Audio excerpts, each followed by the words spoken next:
હું ખીચડીની વાત જો કરું તો બહુ જ એક સિમ્પલ વસ્તુ છે કે વિદ્રોહમાંથી જન્મેલો શો છે. ઓકે.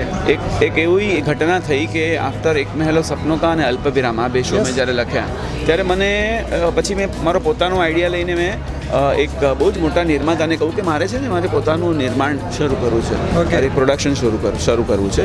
તો મારી પાસે આઈડિયા છે, તો મેં એના આઈડિયા સંભળાવ્યો તો એમણે મને મારી સામે જોઈને કહ્યું કે તમને છે ને ટીવી લખતા નથી આવડતું. ઓકે.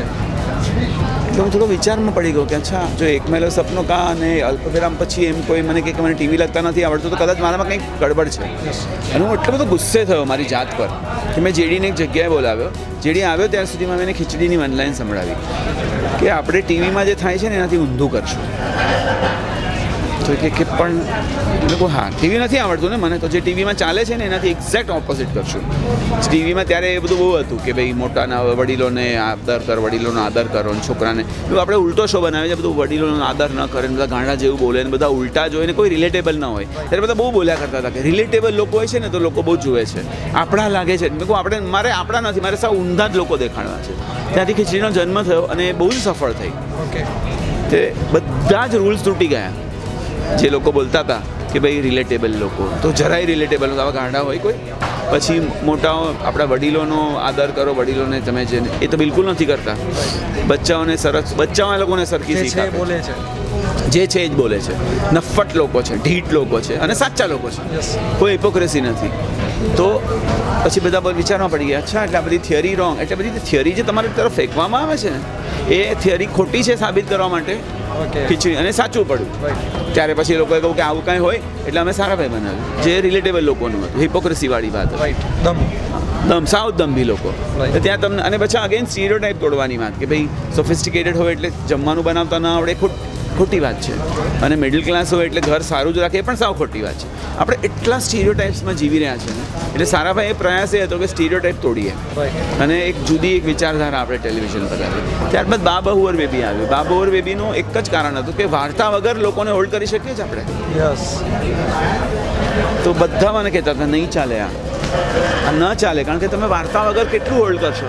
મેં ના, એ જ તમારી ભૂલ છે કે લોકોને તમે છે ને તમે હુક છે કહીને રોજ બોલાવો છો, પછી કંઈ હુક કંઈ તમે એને કંઈ સાર્થક તો કરી નથી રહ્યા. ક્યારેક વચ્ચે આવે કોઈ કંઈક બહુ મોટો ધમાકો એટલે તમારી રેટિંગ ઉપર જાય, પણ તમારે પાછું કંઈક કરવું પડે, ધમપછાણા કરવા પડે ઇન અધર વર્ડ્સ, જેથી કરીને તમારી ઓડિયન્સ ટકી રહે. So what we decide is કે આપણે સ્ટોરીનું પ્રોમિસ જ ના આપીએ, આપણે પાત્રો આપીએ. તો એ પાત્રો લોકોને એટલા બધા ગમી ગયા કે ફક્ત પાત્રોને એન્જોય કરવા માટે આવે. હું એક જગ્યાએ કામ કરતો હતો, એટલે ફિલ્મ ઉપર કામ કરી રહ્યો હતો ને ત્યાં આગળ એના નિર્માતા પાસે એમનો એક મેનેજર આવ્યો. નિર્માતાએ કહ્યું કે આજે ઇન્વિટેશન કાર્ડ જે બધા તે તને પોસ્ટ કરવાના કહ્યા હતા, તો કે હા મેં કરી દીધા છે, મેડમે મને અર્જન્ટ કરવા કહ્યું હતું ને, મેં ઉપર અર્જન્ટ લખીને બધા પોસ્ટ કરી દીધા. તો પેલા નિર્માતાએ કહ્યું અરે પણ તે પણ એડ્રેસ નથી લખ્યું લોકોનું. તો કે હા પણ અર્જન્ટ કેવી રીતે પોસ્ટ કરો જો હું બધાનું એડ્રેસ લખવા બેસત તો પેલા નિર્માતાએ કહું અરે પણ વગર એડ્રેસે આ બધા ઇન્વિટેશન કાર્ડ લોકો સુધી પહોંચશે કઈ રીતે? તો પેલા કહું એ બધું બરોબર, પણ કાં તો અર્જન્ટ પોસ્ટ કરું ને કાં તો બધાના એડ્રેસ લખું, બંને ન થઈ શકે. એણે નિર્માતાને એટલે એના બોસને વઢ્યા. તો મેં કહું આ બહુ જબરદસ્ત છે, આવો એના અને સાચો છે પેલો, એની બુદ્ધિ ઓછી છે. એટલે મેં કહું આવું પાત્ર જો તમારી જિંદગીમાં હોય અને તમારો પોતાનો દીકરો આવો હોય, એટલે મેં પેલા નિર્માતાને બાપ બનાવ્યો, જે અડધો છે કે આમાં અડધાને કામ આપે છે, ખબર છે કે આને નથી આવડતું બરોબર કામ, છતાં એને કામ સોંપે છે અને પછી એને ગાળો આપે છે. ત્યાંથી એ પાત્રોનું જન્મ ને ખરેખર છે એવો પ્રફુલ્લ. અને મારા હવે હંસા તો બહુ બધી છે. મારી મા પરથી એક આ પાત્ર બનાવ્યું, એનું કારણ છે કે મારી માં છે ને બહુ શ્રીમંત કુટુંબમાંથી આવેલી, એટલે બહુ જ શ્રીમંત, ડર્બનથી, સાઉથ આફ્રિકાથી. એટલે કામ શું છે એને ખબર જ નહોતી. એ લોકો 13 ભાઈ બહેન, એની છેલ્લા 3-4માં તે કામ એટલે બધા નોકરોને બધું હોય, એને કશું જ ન સમજાય, એને કશું જ આવડે નહીં. સરસ તૈયાર થઈને બેસવાનું. અને મારા ફાધર પણ બહુ શ્રીમંત હતા, એટલે એ રાણીની જેમ રાખતા એમને. અને પછી એક વખત આવ્યો જ્યારે વી લોસ્ટ ઓલ આર મની, ત્યારે મારી માને કંઈ સમજાયું નહીં, પણ એટલી બધી ભોળી હતી કે પછી એને પ્રયત્ન કર્યો, એટલે છળકપટ કશું જ નહીં, પણ આવડત પણ કંઈ નહીં. તો મેં કહું એનું મિશ્રણ કરીને એક આપણે એવું કેરેક્ટર બનાવીએ કે જેને જિંદગીમાં પતિ બહુ સરસ પ્રેમ કરે અને બહુ સરસ તૈયાર થાય. અને તમે નોટિસ કરજો ખીચડીમાં દ્વેષ નથી, ગાંડ પણ છે પણ દ્વેષ નથી. કોઈ દિવસ એની દેરાણી એને હેરાન નથી કરી, સ્વાર્થ કે દ્વેષ નથી. નથી. જયશ્રીએ કોઈ દિવસ એને પરેશાન નથી કરી.